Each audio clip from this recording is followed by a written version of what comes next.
अस्सलाम वालेकुम स्टूडेंट्स, मैं हूं डॉक्टर मुनीब आसिफ, आपका बायोलॉजी टीचर। बेटा आज हम पढ़ने जा रहे हैं 5 किंगडम क्लासिफिकेशन सिस्टम। हमने पिछले लेक्चर में डिस्कस किया 2 kingdom classification system and 3 kingdom classification system, जिसमें हमने देखा कि हम किस तरह से जानदारों को अपनी आसानी के लिए, ताकि हम उनको स्टडी करने में हमें आसानी हो, हमने 2 किंगडम्स में डिवाइड किया एंड देन हमें उसमें गड़बड़ नजर आई और हमने 3 किंगडम में डिवाइड किया। अगर आपको प्रीवियस लेक्चर याद हो तो हमने देखा कि किस तरह से 3 किंगडम क्लासिफिकेशन सिस्टम में भी मसले मसाइल थे, like the position of fungi in kingdom Protista and the prokaryotes in kingdom Protista as well. So to address these issues in problem से निपटने के लिए हमने 5 किंगडम क्लासिफिकेशन सिस्टम मुतारिफ करवाया। बेटा 1969 की बात है।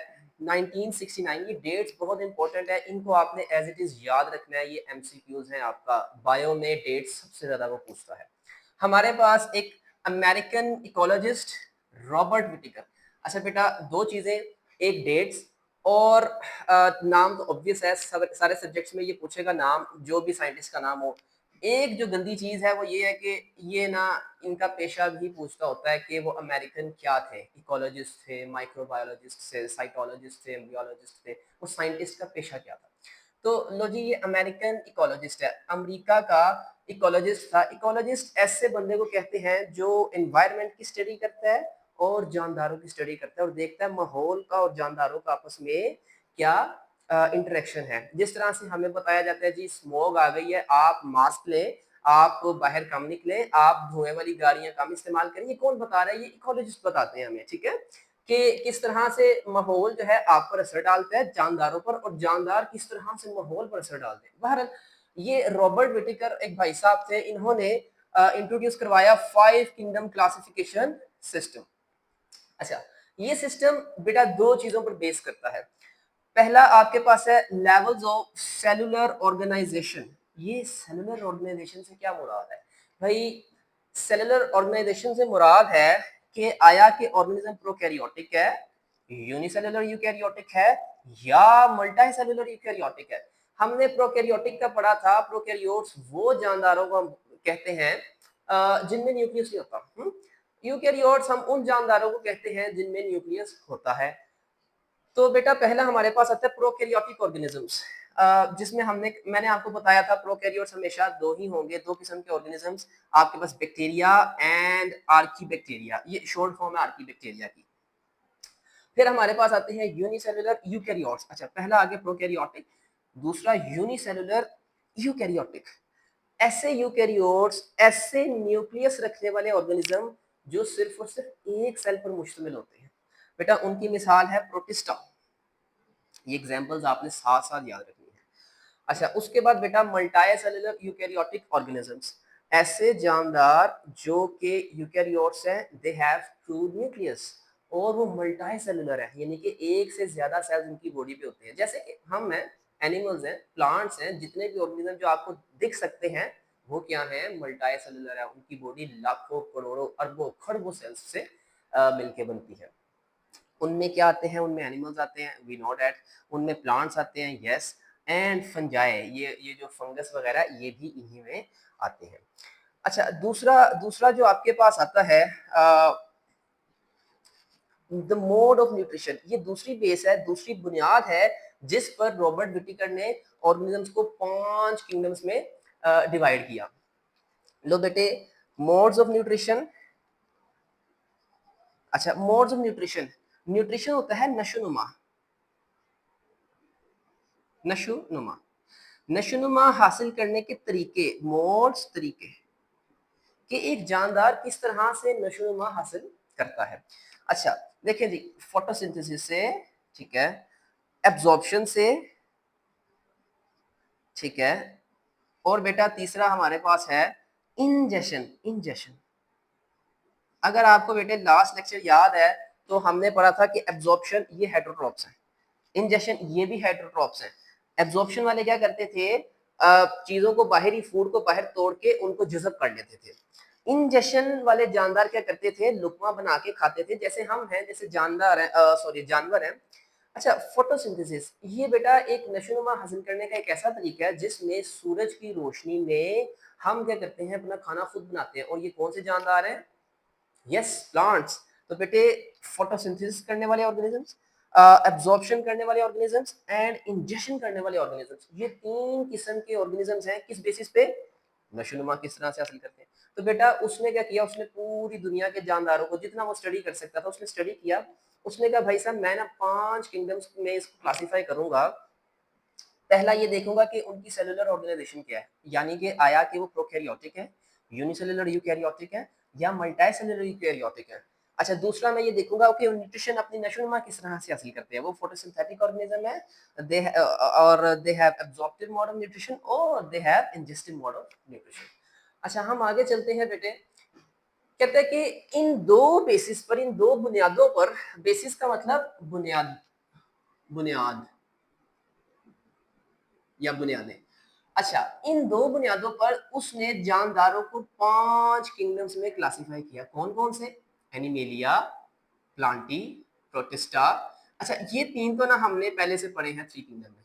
फिर मैंने आपको क्या कहा था, फंजाई इसमें सूट नहीं कर रहा, तो हमने क्या किया, आई मीन रॉबर्ट विटेकर ने क्या किया, उसने इनका अलग किंगडम बना दिया, किंगडम फंजाई।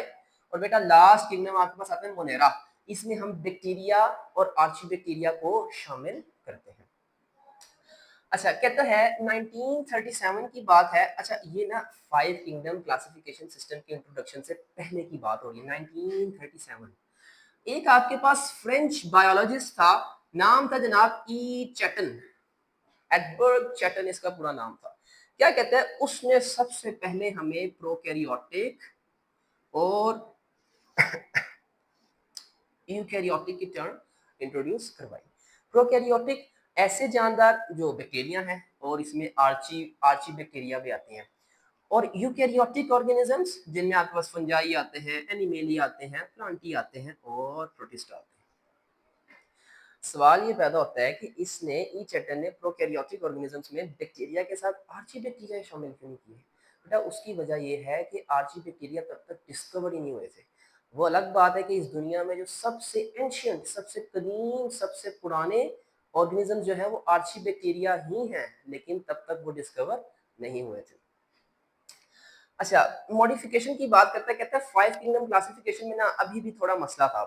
तो 1988 में हमारे पास बेटा एक अमेरिकन अमेरिकन बायोलॉजिस्ट, अमेरिका से ताल्लुक रखने वाला एक बायोलॉजिस्ट था। अब बायोलॉजिस्ट उसका पेशा फर्दर क्या था उसने नहीं बताया, आसानी हमारे लिए। नाम क्या थे जनाब? दो थे, Margulis and Schwartz. Margulis and Schwartz. इन्होंने 5 किंगडम क्लासिफिकेशन सिस्टम को मॉडिफाई किया। पोस्ट करते हैं इसको।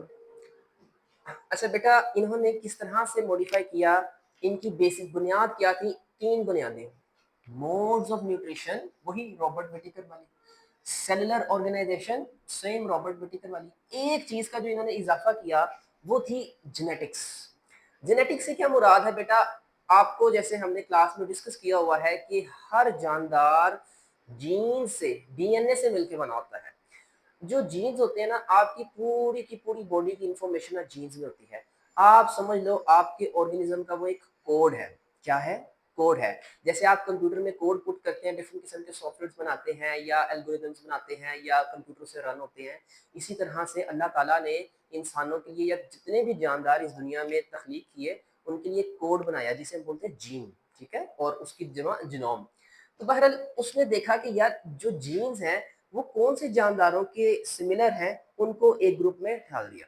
जैसे हमने इस चैप्टर के शुरू में पढ़ा था कि जो प्राइमेट्स हैं उनमें ह्यूमंस भी आते हैं, मंकीज भी आते हैं। वाई हमने प्राइमेट्स में ह्यूमंस और मंकी इकट्ठे क्यों किए? हमने उनको जीन्स को जब देखा तो हमें पता ये चला कि ह्यूमंस और मंकीज का 98% तक जो जीन है वो सिमिलर है, मतलब जिनोम सारे का सारा उनका जो कोड है वो 98% तक सिमिलरिटी रखता है।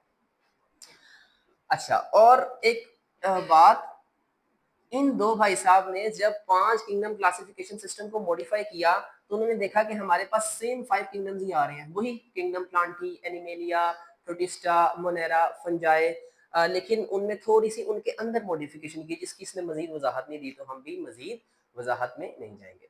अच्छा बेटा, उसके बाद एक सिस्टम आता है 3 डोमेन सिस्टम। मैंने आपसे जैसे अर्ज की थी कि जो 5 किंगडम क्लासिफिकेशन सिस्टम है, इससे भी ऊपर एक हमारे पास हायर टैक्सोन आ चुका है जिसे हम डोमेन कहते हैं। ठीक है, 1977 की बात है, हमारे पास अमेरिकन अमेरिकन माइक्रोबायोलॉजिस्ट, ठीक है, ये थे, इनका नाम क्या था, कार्ल विस 1928 में बेटे ये पैदा हुए और 2012 में ये चले गए दुनिया से।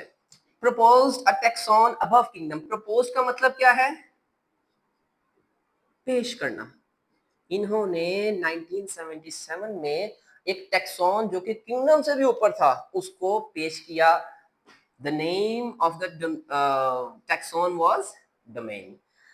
He classified all the existing organisms into 3 domains. जितने भी जानदार एग्जिस्ट करते हैं दुनिया में उनको इन भाई साहब ने 3 डोमेन्स में डिवाइड कर दिया। The names of the domains are archaea, bacteria and Eukarya.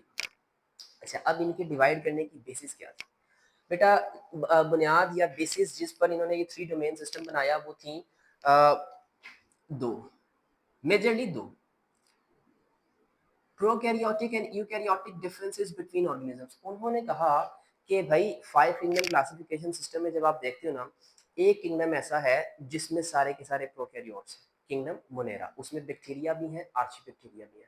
उनको ये चीज़ हजम नहीं हो रही थी, उन्होंने ये कहा कि भाई मैंने इसको किंगडम में नहीं रखना, मैंने सारे के सारे प्रोकैरियोट्स को पकड़ के ना एक अलग डोमेन दे देनी है। क्या दे देनी है, डोमेन, आर्ची के नाम से। फिर उन्होंने कहा नहीं यार, ये तो आर्ची बैक्टीरिया की भी एक अलग से डोमेन होनी चाहिए, तो उन्होंने बैक्टीरिया को भी एक अलग से डोमेन दे दी, नाम रखा डोमेन बैक्टीरिया। ठीक, फिर उन्होंने कहा यार ये तो किंगडम मोनेरा को मैंने 2 हिस्सों में तोड़ दिया, सिंपल, हाँ, एक में आर्ची बैक्टीरिया डाल दी, एक में बैक्टीरिया डाल दिए।